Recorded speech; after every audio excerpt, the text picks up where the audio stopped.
Thanks to viewers like you and sassygamers.com. Bard Rock Cafe can exist, I guess.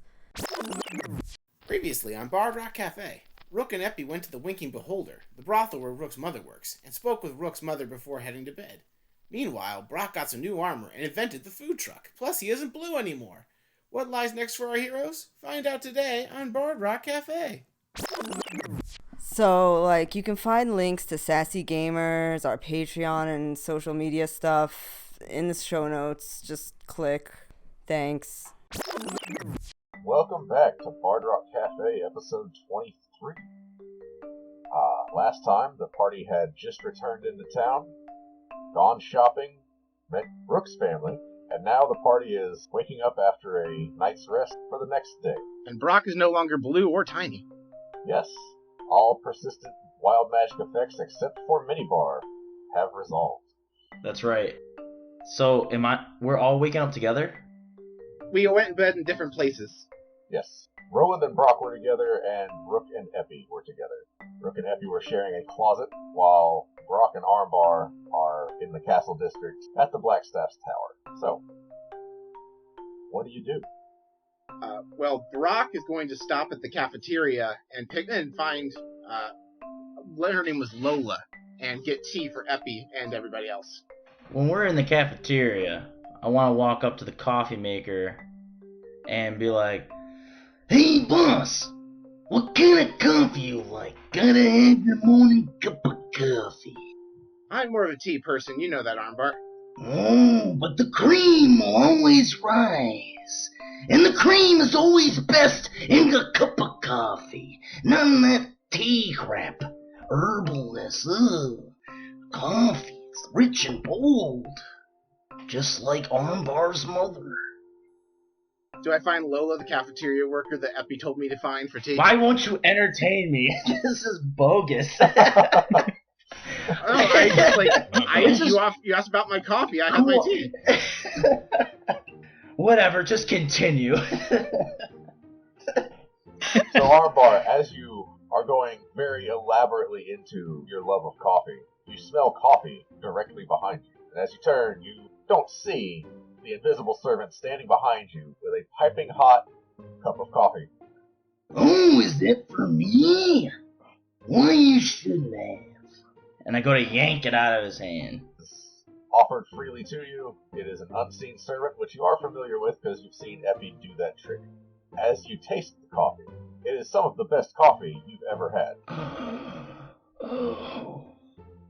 And that morning soreness that you sort of feel, like, you know, when you wake up and it takes a minute to get going? Oh, I know.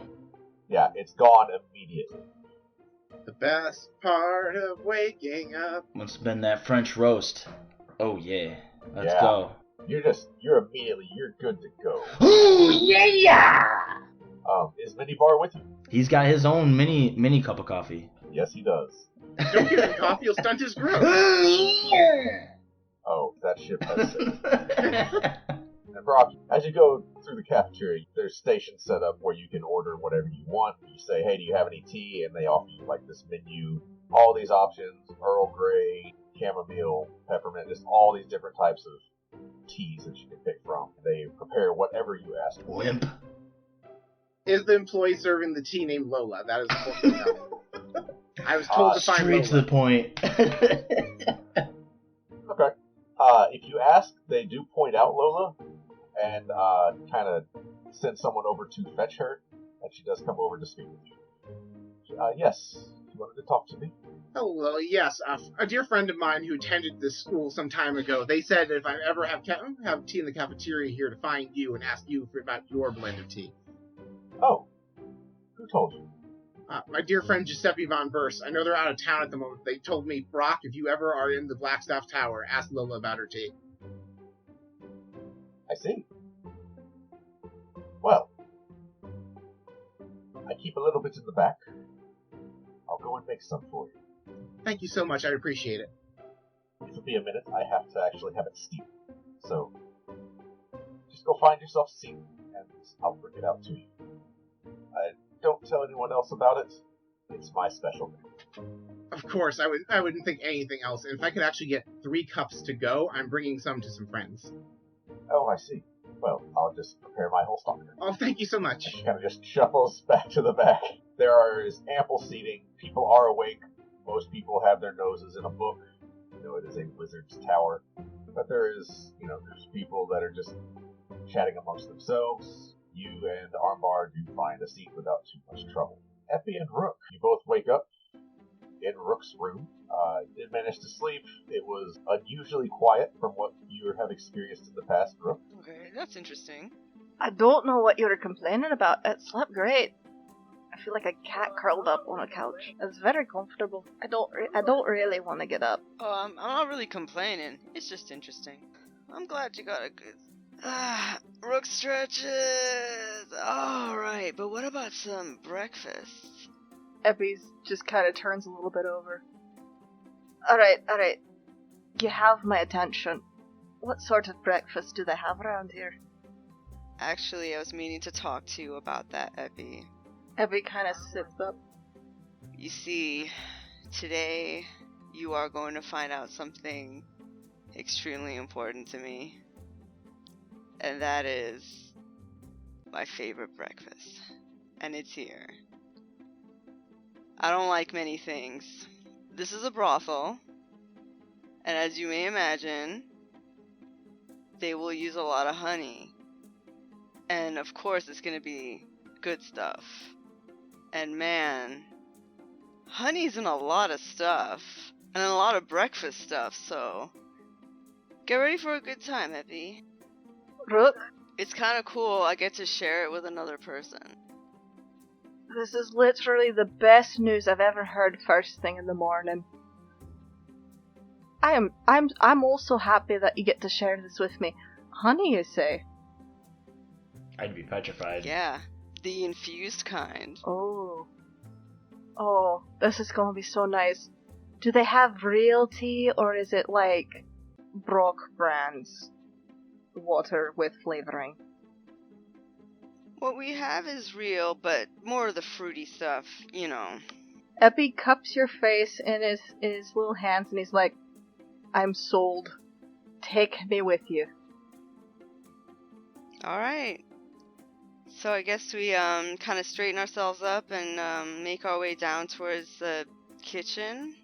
The minute you leave the room, you smell all of the aromas coming from the kitchen. Baked breakfast, pastries, and goods, things meant to, for a lot of the people at this establishment, this is their meal before they crash for the day. But it's also meant to help you wake up. Make your way down to the kitchen area. Everything's quiet right now, but there are people making their way in and out, getting some plates, grabbing some food. In a very informal way. Oh my god, this is D&D Waffle House, and I love it. I think you just made a statement you didn't mean to about Waffle House. Have you ever been to a Waffle It's a House compliment. before like 4 in the morning? This is exactly what it's like. A brothel? Maybe a little. The chef's just back there doing the Cupid shuffle in the middle of the night. Oh my god, that's great. Man, I should go to Waffle House more. Insomnia has one Wait. perk, and that one perk has got to be Waffle House at ungodly hours of the Are they morning. doing the Cupid Shuffle at the Waffle House or the brothel? Listen, Well- man. The brothel went without saying. It's the Right. Waffle House we're wondering about. Fair enough. This podcast not brought to you by Waffle House. The Waffle House, if No. you're interested. Yeah, no. We are open to sponsorships. Free Waffle breakfast. House, if you ever feel the need. No, there's just a line, and like the chefs are just passing the plates to the right, to the right, to the right. Yep. Rook knows the deal, so just follows along and kind of nudges Epi along. Waffle House. I know what the episode Oh, title God. needs to be. It's a brothel house. Damn. It's mighty nicey. Alright, so the two of you get some breakfast. You do find your mother down there chatting with some of her coworkers about some of the previous night's exploits, laughing about one of their particular stories. You probably could go over there and listen in, but we're not going to go into too much detail because, yeah, not that kind of podcast. It's not. What, like, let me hear a little snatch of it, like a little part of it. You begged this question, my friend. And then his head actually went through the headboard. So we had to call the clerics. It was really awkward because he's from a noble house and his wedding's next week. Anyway. Epi is just going to, like, somewhat listen to this, and it's just like, the tea is piping hot today. Yeah. Careful not to spill it. Unless you have a reason. What noble house is he from? Do I hear any juicy gossip? How long do you want to sit and listen in? I mean, I may absent-mindedly listen while we're, having our super amazing breakfast. Yeah, like, Rook is dipping bread in honey, dipping everything in honey right now, and just stuffing her face. So Rook is dipping honey in honey. You could listen in if you wanted. Epi over there is just watching Rook just chowing down, and just looks over like, I feel like I've gotten to know you a little better. This is a good look for you. Rook turns with, like, honey slathered on her mouth and some breadcrumbs stuck to the honey, and smiles. So, as you're listening, the noble family is from the Gauntle family. They made their wealth as miners and mercenaries. And you know this, and you know that the guilty party is also the middle child. Epi kind of snickers and leans over to Rook. Is it always the middle child, or is that just like... How common is the middle child causes trouble thing? Well, it's kind of a stereotype, but I guess they're like the really needy ones or whatever who need a lot of attention, so they're here a lot. That makes sense. I mean, parents only have so much attention span. You get a whole bunch of them in a row. Yeah. Sometimes it gets a little bit tight. At least you're an only child. I mean, you get your mother's full undivided attention. My apologies, but also congratulations. I guess. So, as the two of you spend your breakfast hearing all sorts of amusing stories and also educational in a way, Nadir. To all our listeners, I would like to introduce Hitoshira, who plays Hello. Nadir. So, Hitoshira, would you like to introduce your character? Sure.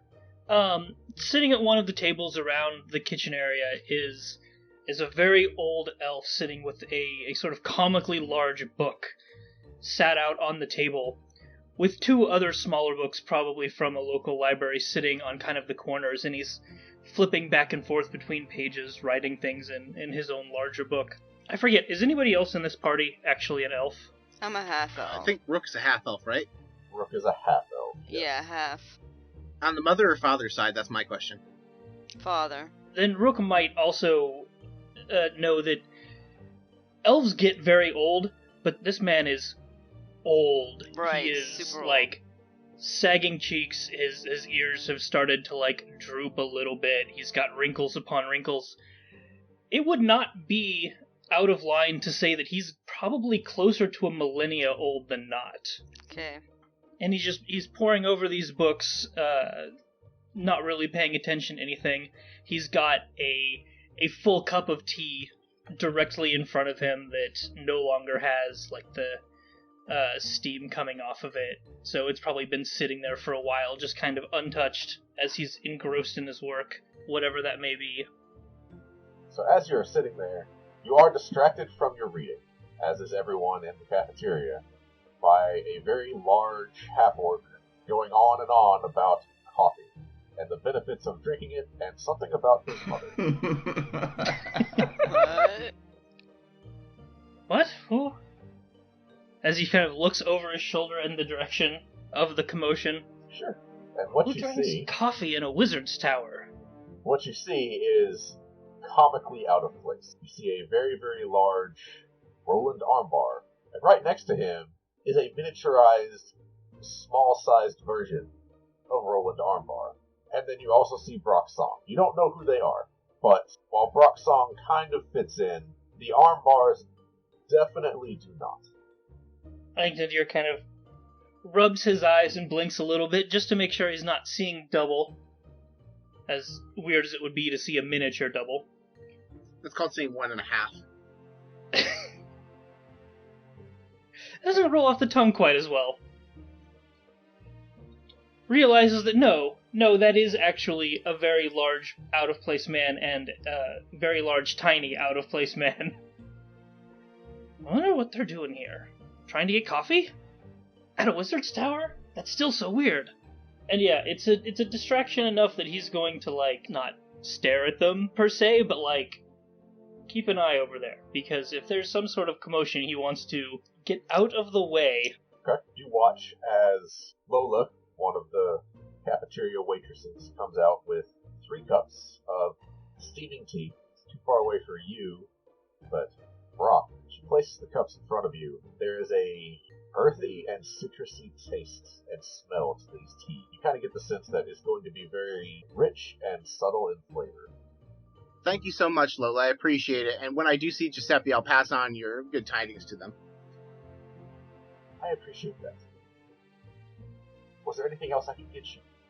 No, that was it. I promised Giuseppe I would at least once, if I was in the tower, get tea from you. Oh, well, you could pass on that you have, and then tell him not to pass on that information to anyone else. Fair enough. Thank you, Lola. Right. Well, if you need anything else, you know where to find us. And she makes her way back behind the counter to get working on whatever needs doing. You do notice a bit of commotion. People seem to turn and look as a man wearing rather ornate robes and with a very full beard makes his way in and sits in front of a very, very old elf. Nadir, you recognize this man as your point of contact with the Blackstaff, who you were referred to come regarding what you came here to find. Everyone has their eyes on this man. Rock, if you want to roll, I would say history. All right. First roll of the night. That is a 16 plus history is 3 plus 3, so 19. Wow. Okay. So, you're not sure who this is, but you know, based on what he is wearing, he is a ranking member of the Mages Guild here in town. So he is someone with some influence. All right. Nadir. The man sits in front of you. Welcome, welcome. We are so pleased you are able to come and visit. I am told you came here regarding the meteor strike from a couple of days ago. Yes. Hello. You must... I'm terribly sorry, I've forgotten your name. As he's kind of closing the books, just clearing space on the table. Yes, Maester Willem. Yes, Maester. Thank you for coming. Thank you for having me, and allowing me to investigate this. Well, hopefully we can learn a great deal from each other. Yes, that would be beneficial. So, I suppose you came here asking for information. What would you like to know before I ask my own question? Well, I've heard that there was a meteor strike, or that something fell, and ever since then, there have been rumors that I haven't been able to fully substantiate that say a lot of out-of-control, yet mostly harmless magic has been happening nearby. And I'd just sort of like to confirm and see if these are connected at all. Well, as another scholar, the Blackstaff is comfortable with sharing information with you. Our investigation has determined that, first of all, it was not a meteor. It was an obelisk. An obelisk? Yes, it landed face down, planted about 3 feet into the ground, in a local tavern in the Docks District. The owner of that tavern is actually staying here in the meantime. Oh. His name is Brock Song, and yes, it does seem that magic has been out of control, specifically in the proximity of the obelisk. We are still investigating, but we do have some preliminary reports that we are happy to share with you. And he does hand you the scroll that was the report on the obelisk. It does have all the known information about it so far. The man does start to look around. His eyes do fix on you, Brock. You see him point to you. And the deer, he says, that is him actually right over there, next to the very large man with the coffee. Oh, really? How? Oh. I was going to say how convenient, but... Well, I guess it couldn't hurt. And Nadir actually... Does Brock notice the pointing at him? Brock always notices when there's eyes on him, because he's a superstar. Oh yeah. Okay. Brock just gingerly waves and comes over, is like, "Can I help you, gentlemen?" Yes, are you Brock Song? Yes, I am the Brock Song. Oh, the Brock Song, apologies. Yes, of the Waterdeep songs. Sure.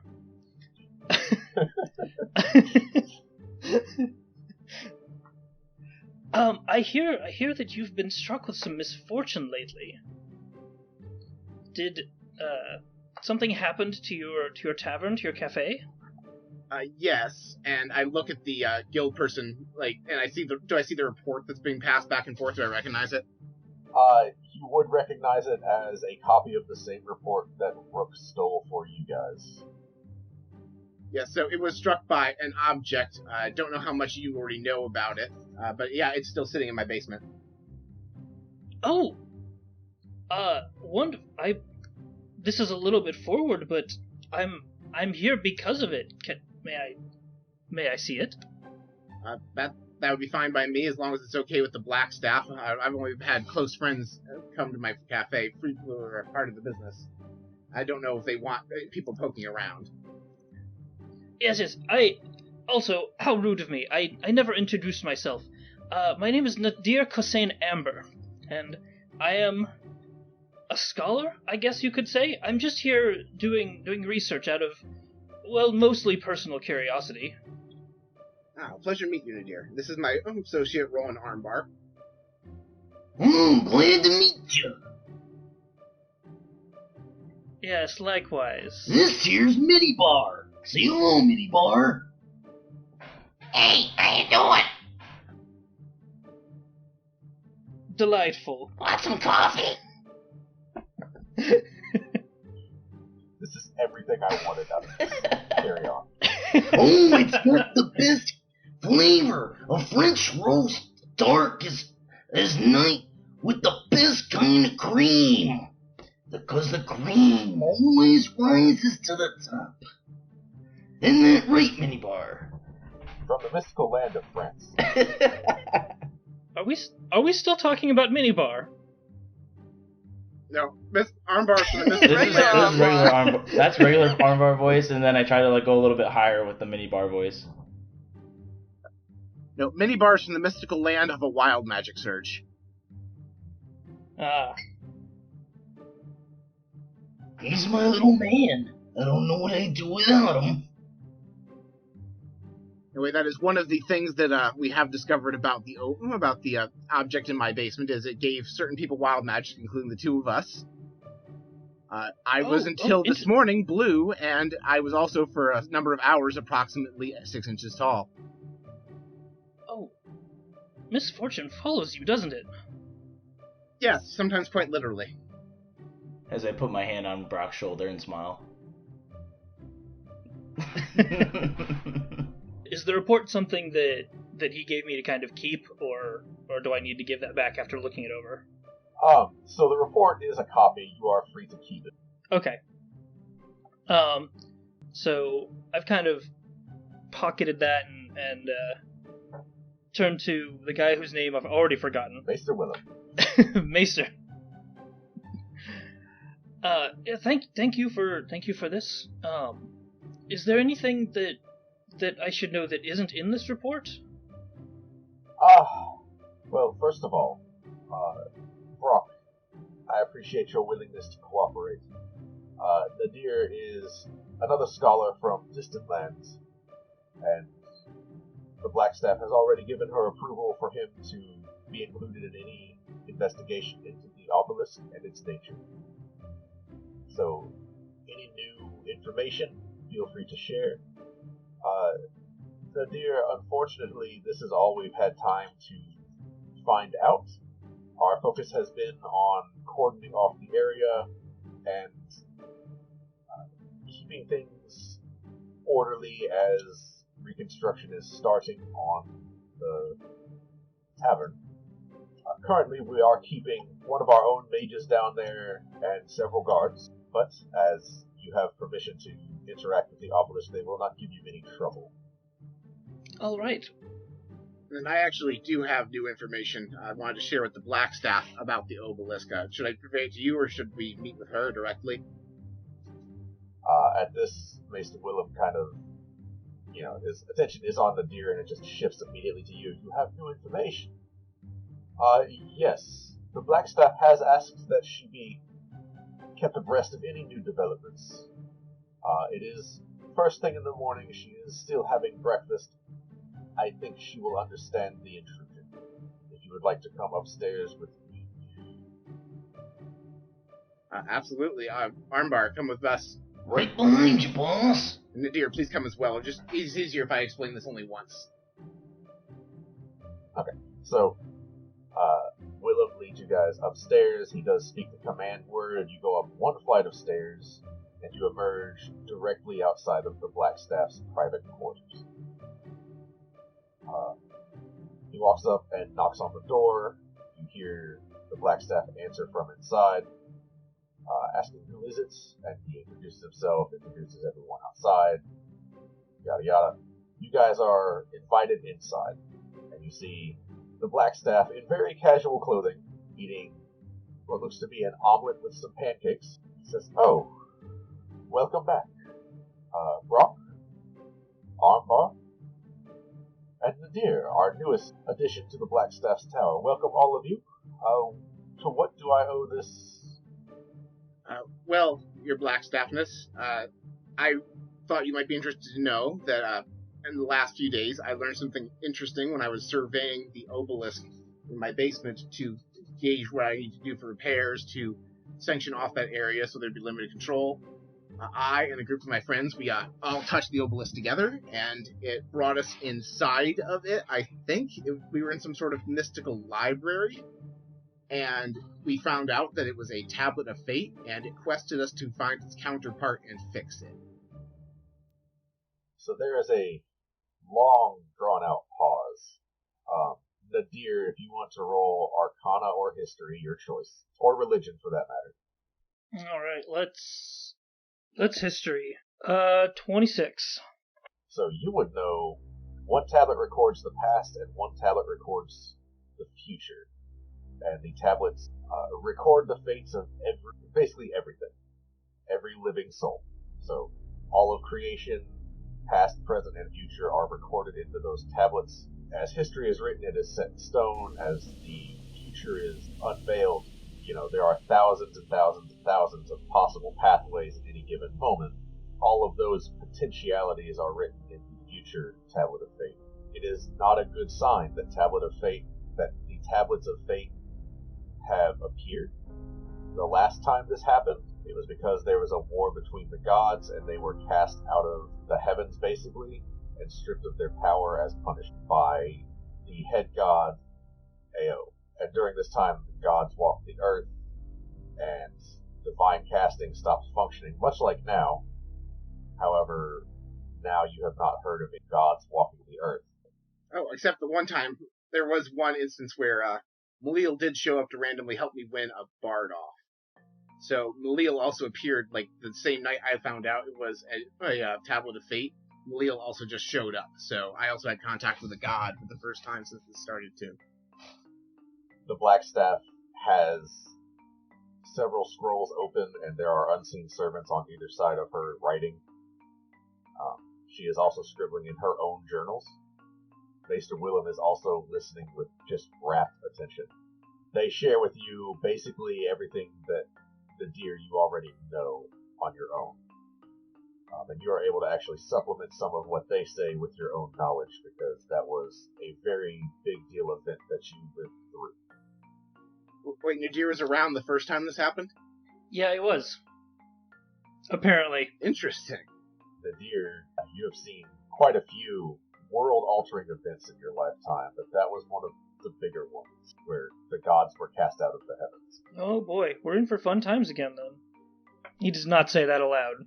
And there is one more thing I just share with you.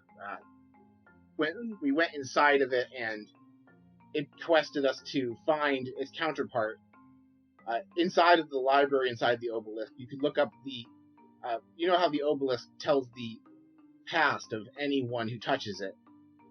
You can read it, and you can see your own history. Well, when you're inside of it, you can look up anyone's history. It let us inside of it, and I looked up where the other obelisk was. It's on another plane somewhere, but I don't know where. And I described what I saw last episode with the icy mountains, and the frost giants, the old woman, and the wolves. And I got the impression from when I was reading the book for the other obelisk that it was in another plane. So I think that because I also saw signs of decay and wear and tear, I don't think it'd be a good thing if the Tablet of Fates were to break. I believe it would be pertinent for me to be able to find a way, either with your help or with the help of someone you might recommend, to figure out what plane it is in and journey there to find this other obelisk and figure out how to repair them. To the best of my knowledge, that's all I have no more truth bombs to drop. So above game, I think you pretty much covered it. So the Black Staff, she finishes writing in her own journal, closes it, and just her food is pushed aside. She just crosses her arms in front of her and seems to be thinking for a while. Finally, she says, "Well, there are only a few planes that would match that description. Give me some time and let me do some more specific divinations and see if I can figure out where exactly it's located. Give me a day. I should have something. In the meantime, dear, I know you wanted to interact with the Tablet of Fate. I don't know. This is not something that's happened for quite some time. Last time was not good. Go to the Tablet of Fate, see if you can find anything that might help us." Yes, that is the plan now. Since this has happened before, maybe we can make things not quite as bad this time around. Maybe. Maester Willem does say, "It is promising that you contacted the Lil. That indicates that perhaps gods don't walk the earth just yet. Perhaps this time is different. Try to find something of use. With your many years of experience, perhaps you will find something that we just don't know to look for." Yes, I'll share anything I find with you. Well, if there's not anything else, please leave me to my work. I have a lot to do, all of a sudden. Of course. Thank you for your time. Yes, thank you. Your Blackstaffness? And he kind of glances over at Brock. Is that right? That's not your real title, is it? Lady Blackstaff, perhaps? You see a twinkle in her eye. She says, "I think I'm fond of it. I may have to change. Lady Blackstaff is just not as fine." Whatever you want, your Blackstaffness. Maester Willem does escort you out of the Blackstaff's chambers. The doors shut behind you of their own volition, and you descend the stairs back to the cafeteria.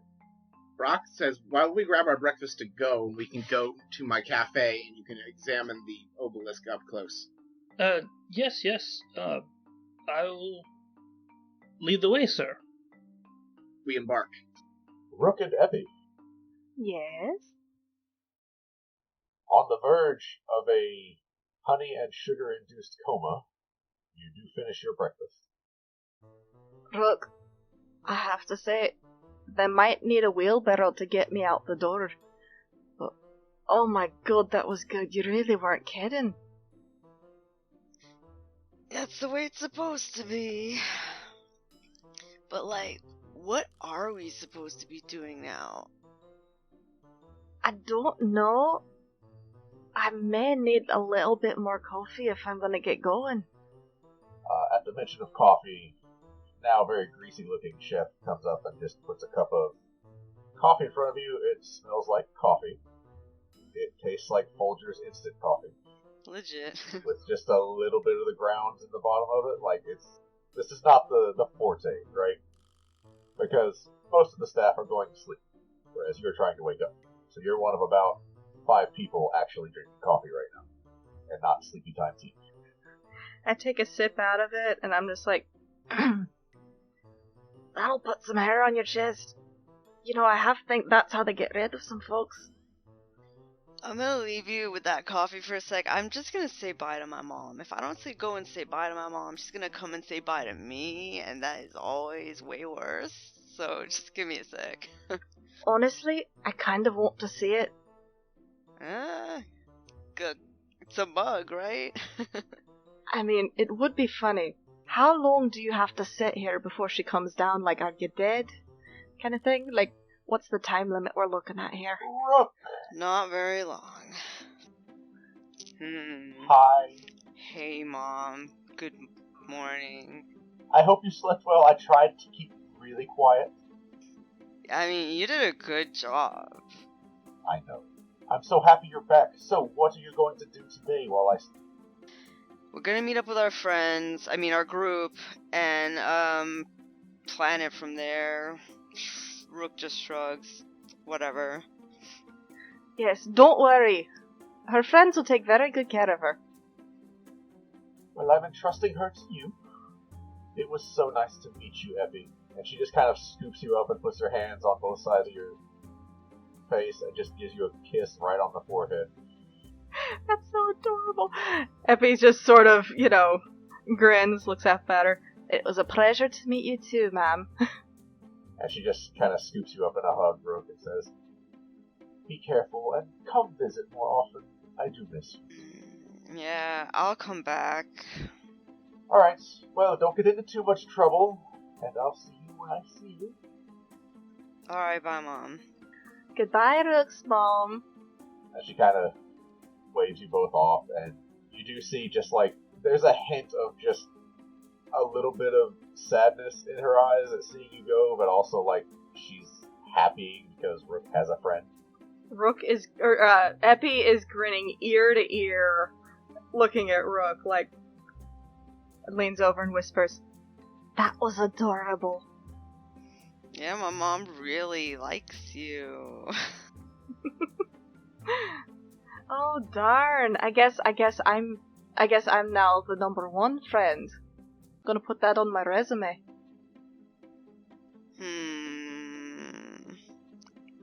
So Rook snuck a bread roll and she calls out Fairy. And you do see Fairy kind of take flight from the roof of the brothel. Hi, Fairy. I got you a roll. Do you eat? Fairy lands on your shoulder. Yeah, I like to eat. I don't need to, but I like to. Alright, enjoy a honey roll. So I just kind of break off a piece and I put it in his little tiny... He's not going to eat a whole roll. Right. There's a brief second where Fairy's looking at this giant roll and it's like, no, Fairy. Then you break off a piece and Fairy, like, does that bird thing where it sticks its beak straight up and, like, launches on it so it turns into crumbs. Yeah. Nice. Alrighty. A bit of a crumbly shoulder, but it'll be fine. Alright, Epi, where to? Epi kind of thinks for a minute. So, last I heard they were going shopping. Did they tell us where they were going after that, or is that one of those, like, they're probably back at the tower kind of things? Or were we supposed to meet at the Bard Rock Cafe? I don't really know. I didn't sleep very well last night, but I have to admit I'm drawing a blank. Rook shrugged. I feel like it's either Bard Rock or the Mage's Tower. I don't think they're going shopping, but well, which one do you think? Epi gets a really pensive look on his face and then says, I don't particularly want to go back to the Mage's Tower, if I'm being perfectly honest. Well, then let's not go. But I kind of think that's where they're gonna be. Do we want to, like, pull a prank on them? I mean, this seems like a very good opportunity. What kind of prank? Sits there and thinks for a second. So, first things that come to mind, and I don't know about you, but I can probably see if I can cast some form of, like, illusionary spell, see if we can't make Brock look like his hair's standing straight up or something. But I don't know, I feel like because you're able to sneak everywhere, there's a whole new realm of possibilities I haven't considered yet for pranking. Well, I do agree. We have to know where they are first, though, right? That is a fair point. So, let's check. Like, what's nearer, Kenny, actually? Well, so you would know that the cafe is kind of on the way to the Black Sass Tower. Well, that is the decision Rook's gonna make. Rook's like, you know what, Epi, let's hope that you're lucky and check the cafe first. Epi gets a big grin on his face. I like the sound of that. They're definitely gonna know if I cast any sort of magical pranks. But if you do it, I don't know. I feel like we have a good little energy going here. We can brainstorm on the way. Alrighty. Okay. Rook, what is your perception bonus? Oh boy. What is my perception bonus? Let me find it. +3. +3. So that is just enough. So I rolled for them and all three of you. Epi and Fairy Mm-hmm. sense nothing. Oh boy. Rook, you hear nothing, but you just catch, like, the barest brush of your coin pouch being lifted. What? Epi! Oh, Check your stuff! Check your stuff right now! I check my stuff right now. Epi has her stuff? Has his stuff? Yes, Epi has all of his stuff. God damn it. You do catch a glimpse of someone seemingly trying to fade back into, like, the surrounding passerbys. You have eyes on this person. Also, you feel wild magic surge around you. I need you to pick a person. Some rando right next to the person that took my stuff. Is that okay, or should I pick somebody that I know? You can pick whoever. Okay, I'm picking a person literally right next to. Okay. So, this rando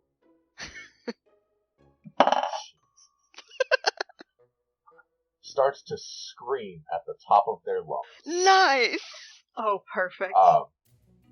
They start flailing wildly and just running. And they run right into the pickpocket. Lovely. Excellent. Oh, yeah. They bowl the person over, right? And they are shrieking. Like, we're talking, you're looking at your worst fear. Like, it's one of those shrill, soul-shattering kind of screams, right? Yeah. So, like, they tumble just in a mess with the thief and a couple of other people. And they're just on the ground, and they just are, like, trying to book it, get back on their feet, and run away. So, about that. Can I magic missile their feet? The rando? Oh, no, I thought the little guy who was stealing all our stuff was running away. Never mind. Well, no. The rando, the guy that's stealing your stuff, He's on the ground. tried to stealth back into the crowd. Yeah. Rook noticed him. You have not. Oh, okay. So I'm just... What you do definitely see is the rando screaming and tumbling into a mess with the pickpocket. You don't know that it's the pickpocket Rook does. I'm looking at the dude, and then at Rook, and then at the dude, and then at Rook, and then at the dude. Yeah. I'm just patting down my stuff. Rook, what happened? I've been awake for like an hour. I had a great meal. I have no idea what's going on. What? You see the pickpocket getting to his feet as well. Okay, Rook is darting to that guy, darting to grab him. Okay, and you do see in his hand is your coin pouch. I'm going right for him. Okay, so he is definitely distracted. He's not paying attention to you at all in this moment. So what would you like to do? Oh my god, there is a thing I can do. 1 second, let me just take a look. I forgot what it's called. So can I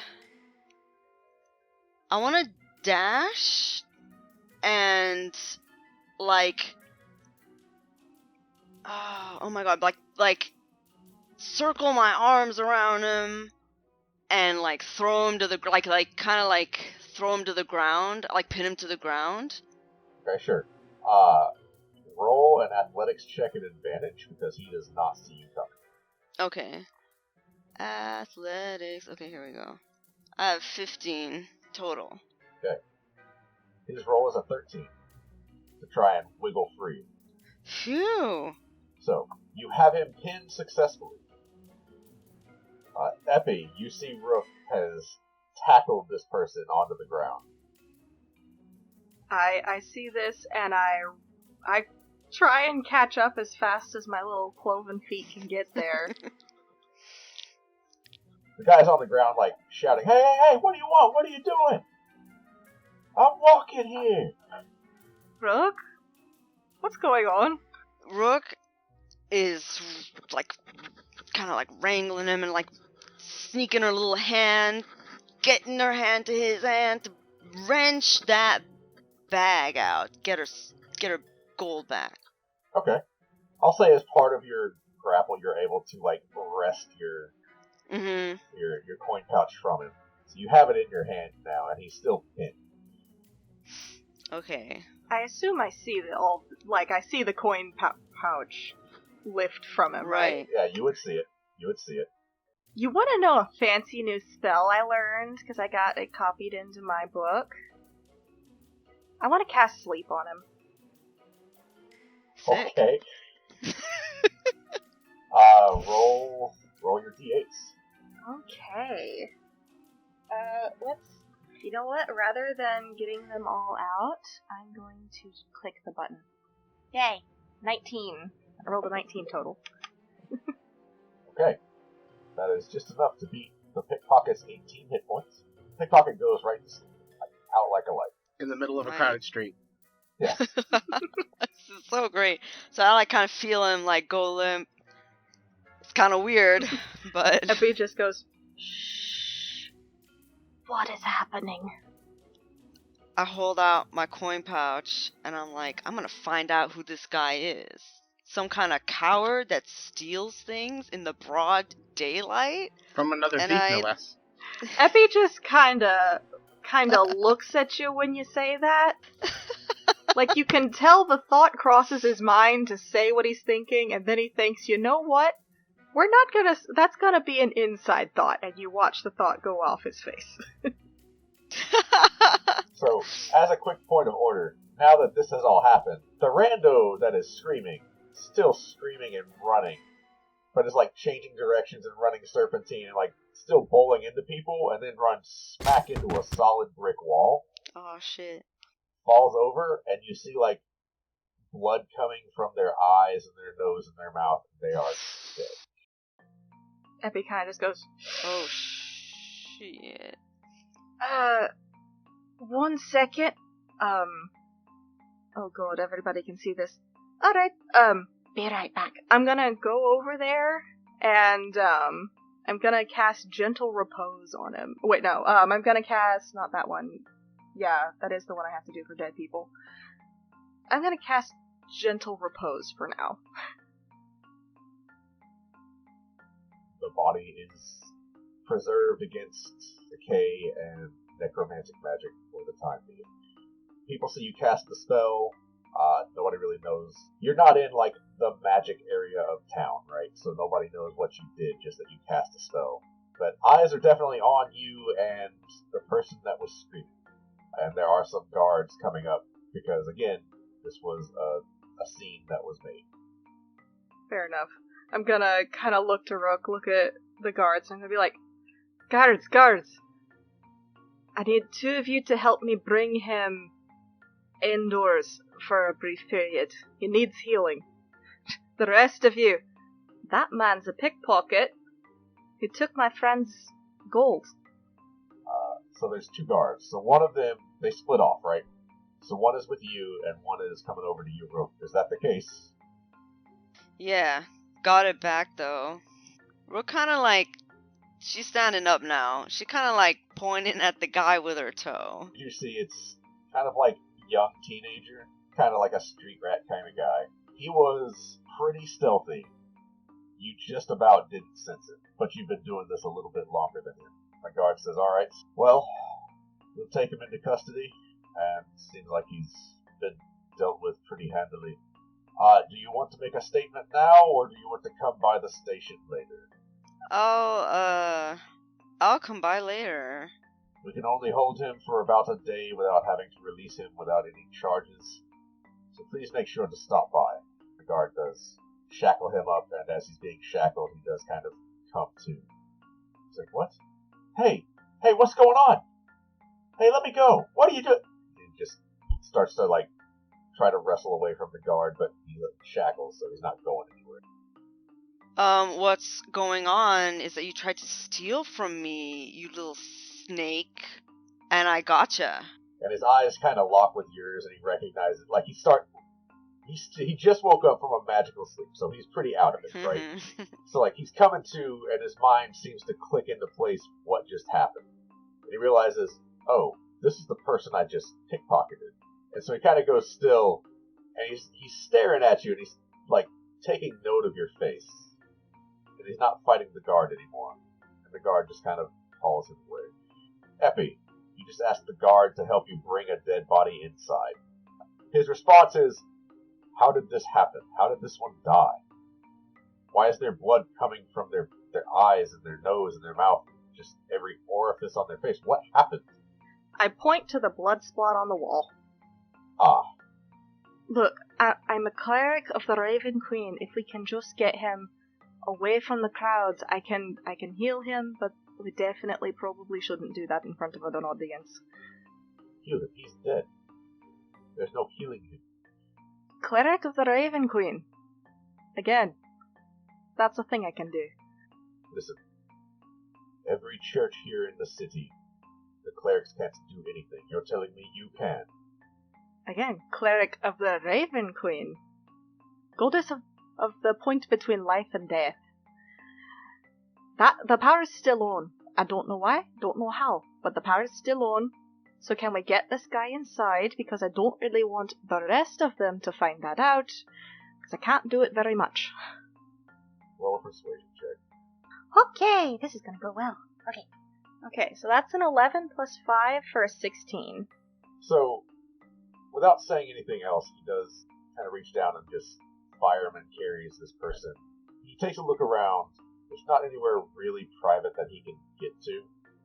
So he just motions you down an alleyway that's just a little bit out of the way. He says, alright, this is the best I can do. That's fine with me. Just, take a step back, let me, do my thing. I'll be right back. And I sit down, I pull one of the diamonds out of my sleeve, and, the same thing, I open the book, the ink sizzles a bit as the smoke comes out and the diamond shatters, and, he just casts Revivify for the day. And it goes off without a hitch. Rook, you're able to freely follow and watch if you would like to. You don't really get any onlookers, but the guard definitely recognizes that divine magic just worked for you. A cleric of the Raven. I kind of nod at him and I hold my finger up to my lips. Look, I don't know why. He grabs you by the shoulders look, you are the first person who's had any luck at bringing people back from the dead. I have friends that I've lost in the past couple of days. Can you bring them back? Can you give me other clerics who can? Do you know how much the city needs this? I have been told. I am one guy, unfortunately. So, has anyone cast Gentle Repose on them? Are they, have... Yes, I don't know. I don't know.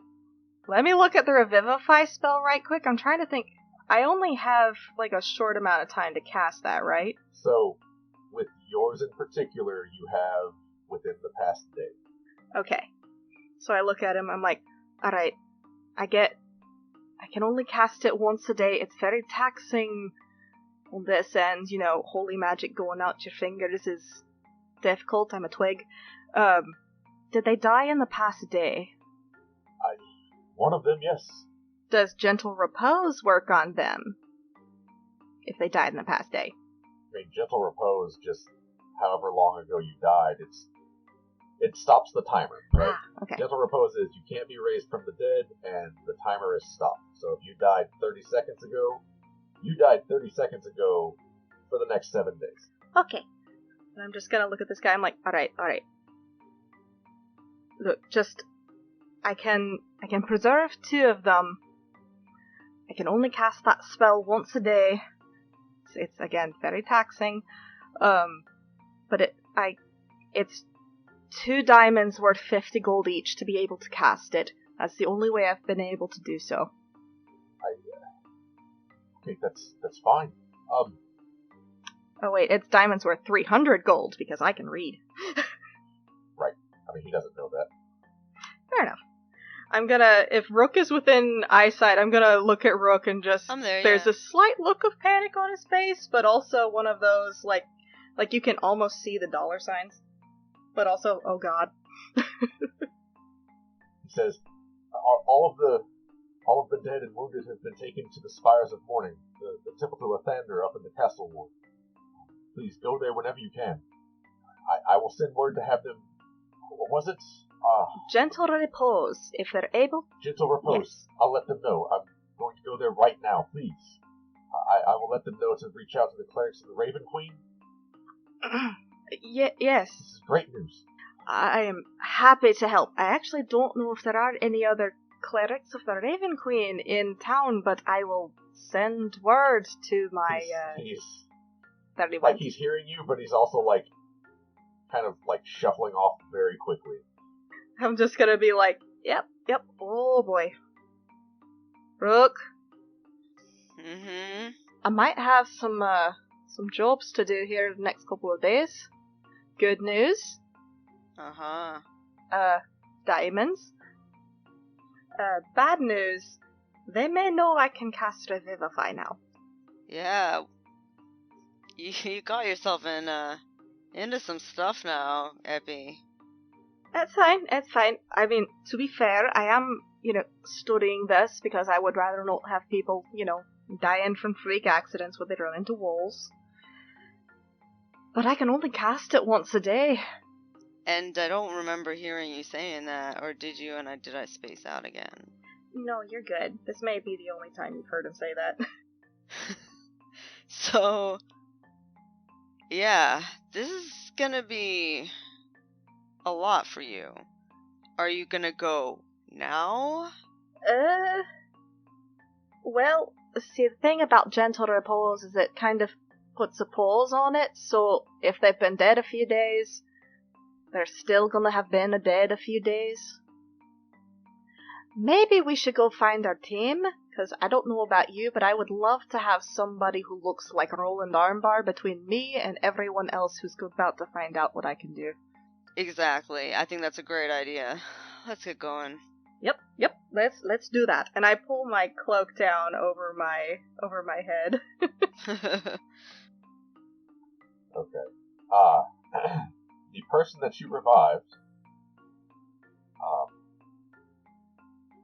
has not gotten up. They are sitting there catatonic. I kind of look back at the person. Hang on, we should probably at least explain to him that he's not dead anymore. I kind of go over, I put a hand on his shoulder. Hello! Are you feeling better? He is mumbling something under his breath, but she can't make it out. Kind of. Does he look hurt still? Nope. Seems fine. I mean, he has 1 hit point because revivified, but, like, as good as can be expected. Do I still have a health potion? I think I still have a health potion. You would. I just sort of put 1 health potion into his hand. I'm like, you drink that, buddy. You go home. You get some rest. You had a rough day, a rough morning. Call in sick to work today. You're gonna be okay, buddy. Double thumbs up. So I walk away slowly. Doesn't really respond to you. Just mumbling under his breath. Rocking just slightly. Is he saying anything particular? Can I hear him? Like, it is a really low mumble, right? Like, you get the sense he's probably saying something, but it's nonsensical. And, like, you can make out, like, maybe a word here or there. You catch things like darkness and mouth and run. That's it. Like, Okay, he's having a very rough time of it. I'm gonna let him sit there for a bit, I think. So do the two of you stay with him? Do you head back to Bard Rock? I'm gonna kind of lean over to Rook. So should we leave him like that, or should we bail before the consequences of our actions catch up with us? Maybe there's someone who'll look at... I mean, there's gotta be someone around who'll, like, know him? I don't know. Maybe someone will look out for him if we tell them about him. Someone must have noticed him. That's fair.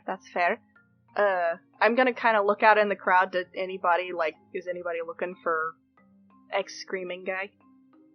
Well, at this point, like, at least a couple of people, because you were seen going into the alleyway, right?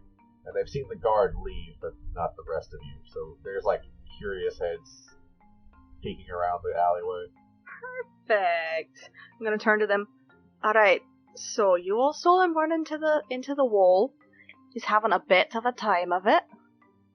If you could watch out for him, make sure he drinks that, that'd be great. We've got somewhere to go.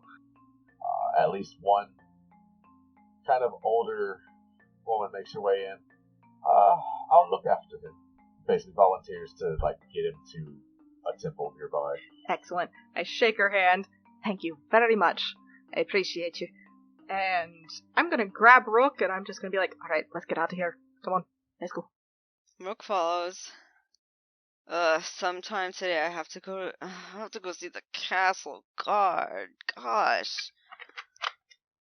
Epi kind of thinks for a second, leans over. So they said they'd have to let him go after a day, right? Yeah. I mean, he was very good at pickpocketing. I didn't even notice him. Do you think we should introduce him to Felix, maybe?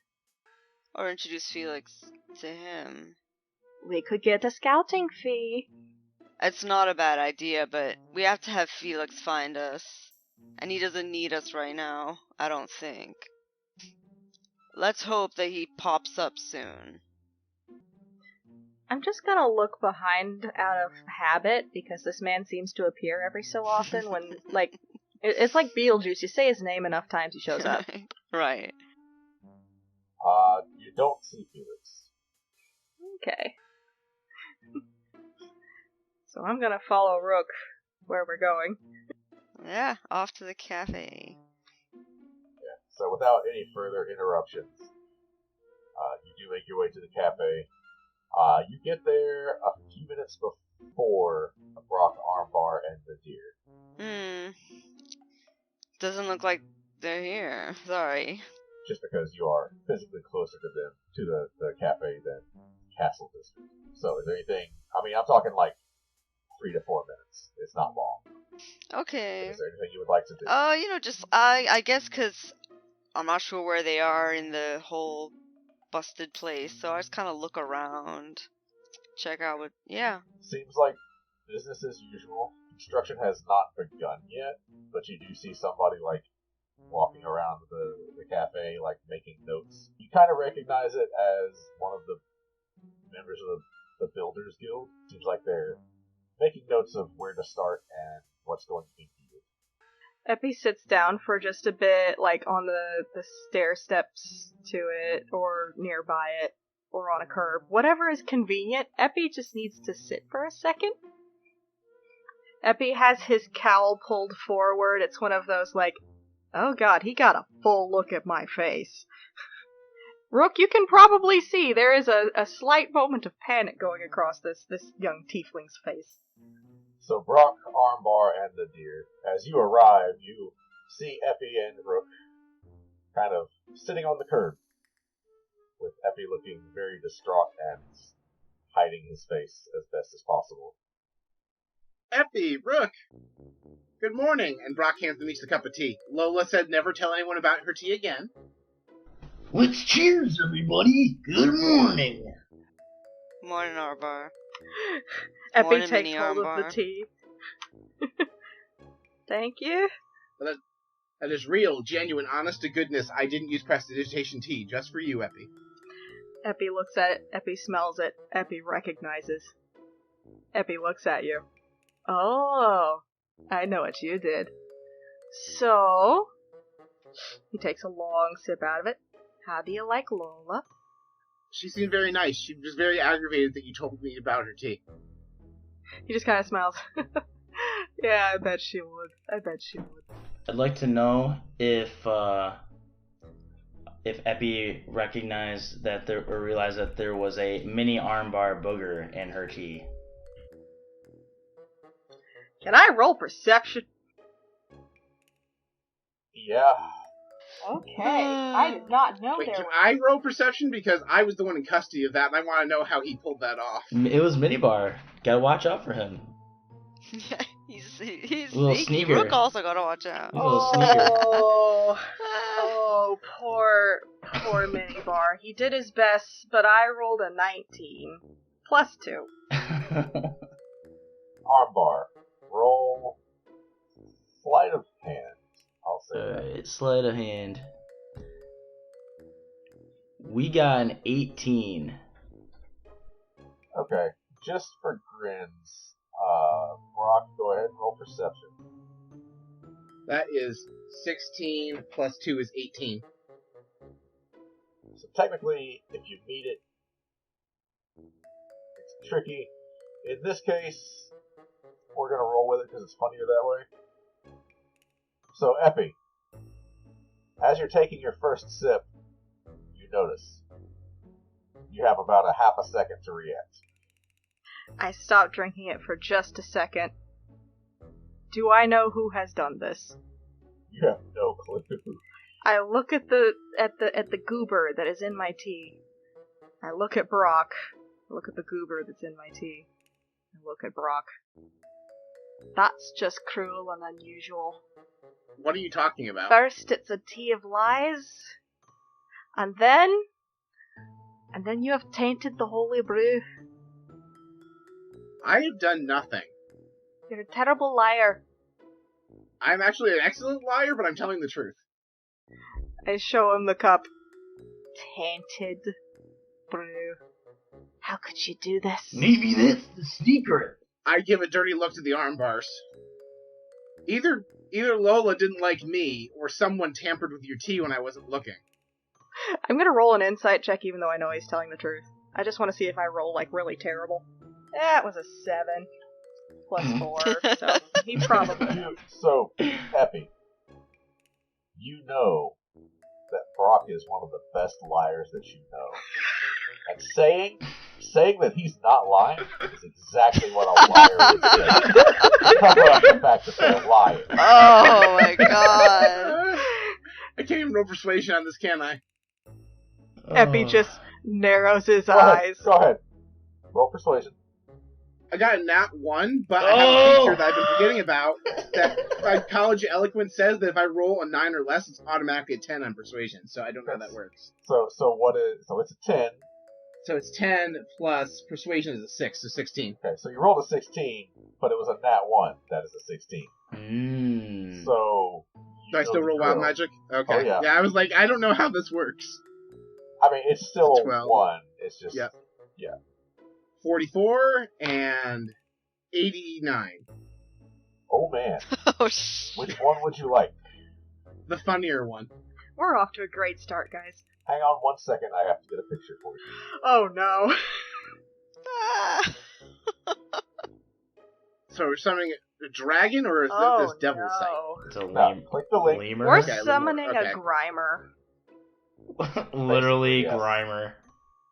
Oh, really? Did the booger evolve into this?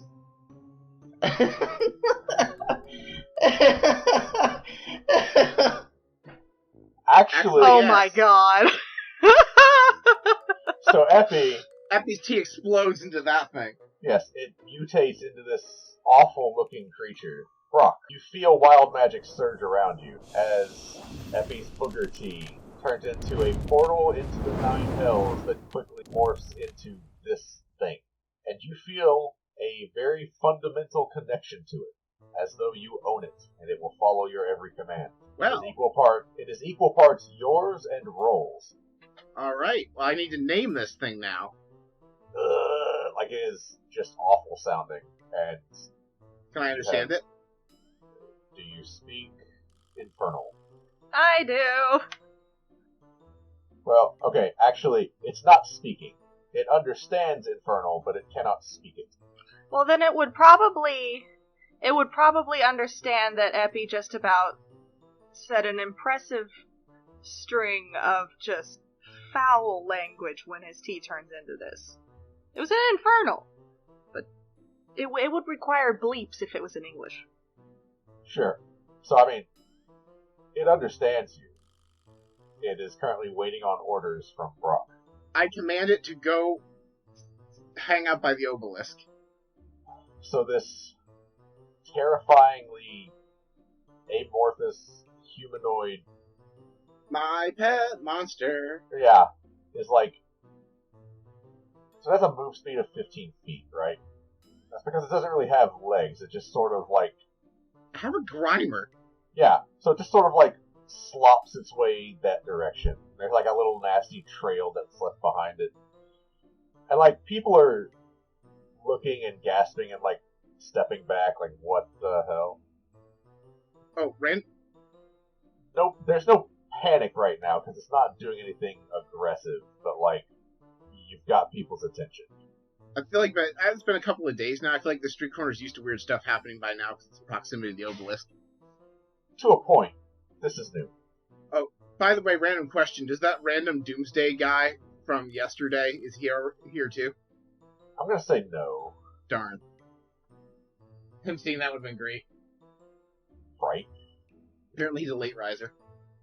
So yeah, nobody stops this creature from going into the basement to basically hang out around the obelisk. I've named it Muck. Okay. Epi looks at Muck, looks at Brock, looks at Muck, looks at Brock. Oh yeah, you definitely didn't put that in there. Epi, I'm a bard, I'm not a sorcerer. Well, okay, technically I have one level in sorcerer. But I'm not capable of conjuring something like that. You know that I'm not. That was clearly wild magic. Epi kind of squints at him, squints a little harder. I'm watching you. So, Nadir, this is your first experience with wild magic. You definitely know what that creature is. Right? So you know it is a lemur, you know it is... A lemur? Lemur, however you pronounce it. Well, I think it's lemur. Well, yeah. A lemur is one thing. A lemur is a tiny little cat thing. Listen, man. I see it, I read it, it's the best I got. In fairness, I also read lemur, so... I did too. We should just call it It's kind of amorphous. Maybe it could look like a lemur. No, it looks just... It's a booger monster. That's fair. Kenny made a choice. Yep. But you would know that this lemur is basically just a twisted, condemned soul that died and went to hell, and it is the lowest form of devil. And is now brought back by tea. Yep. Epi kind I think he just kind of... He's a little bit shocked at first, but then sees everybody else not particularly panicking, calms down, and just... That was wild. Literally, that's a thing that's been happening to... Well, not that specific thing. Has been This those kind of specific things. thing, how many of these do you have? Well, until yesterday I was blue. I was 6 inches tall last night. I had a rain cloud follow me around a few days ago. Just to name a few things. This is going to happen to me once I investigate, isn't it? You'll get used to it, buddy. And slaps him in the back. He stumbles forward a bit. I mean, it's hard to say. The obelisk seems to give people wild magic at random.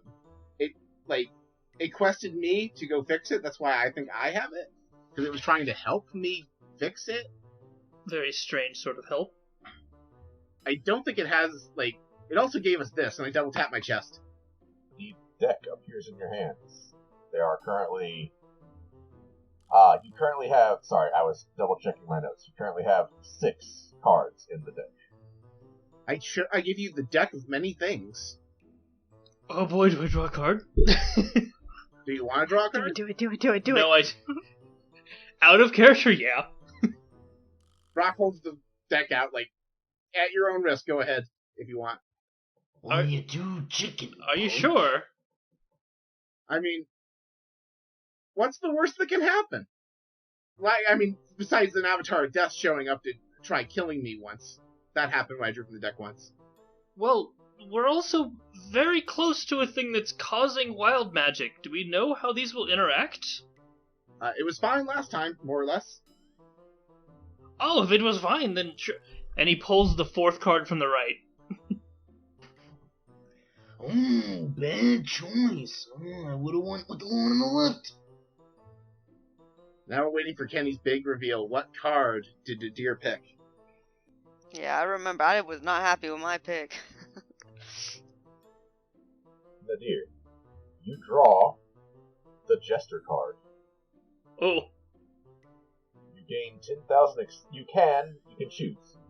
You can gain 10,000 experience, or you can draw 2 additional cards beyond your declared draws. Wait, how would that work? Are you guys using benchmark? I feel like it just means you'd level up. Well, I am running it my own way.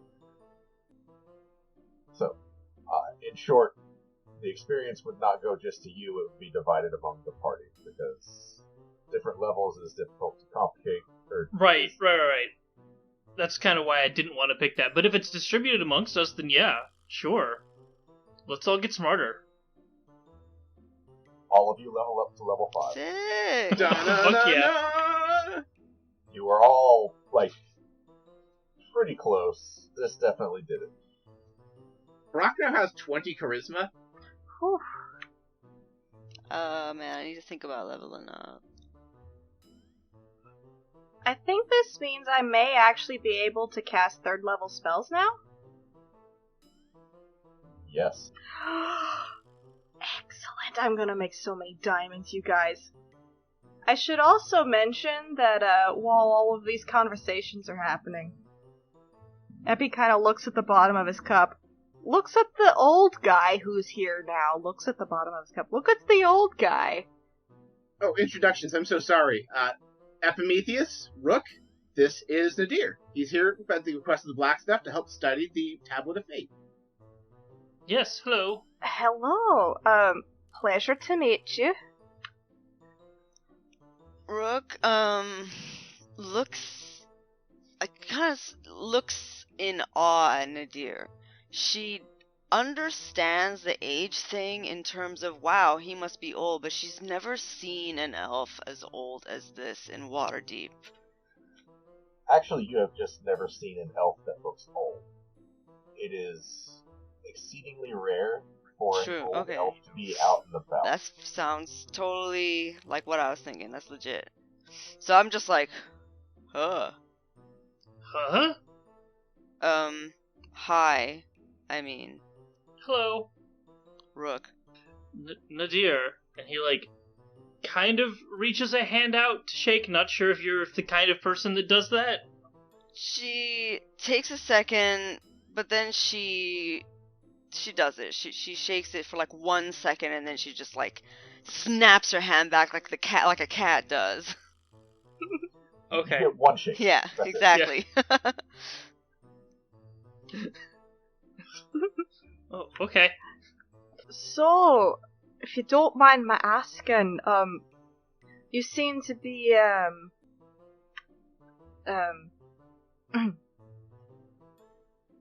you're rather sprightly for your age. Oh, thank you. I do get around. I think I just haven't given my bones a chance to atrophy. At your age, I'm sure that's a very wise thing to do. I lean over to Rook. I didn't know elves got that old. Rook, nods, yeah, I get it.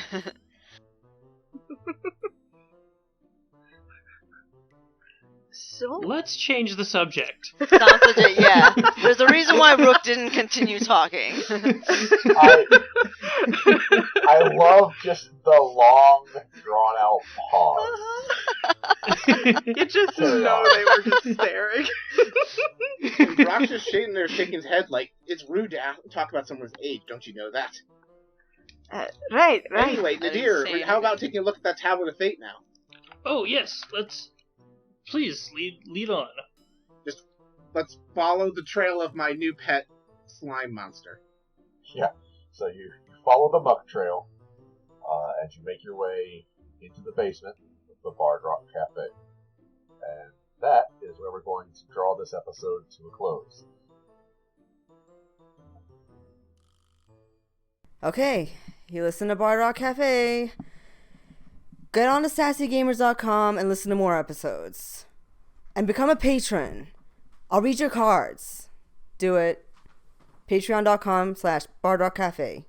Till next time.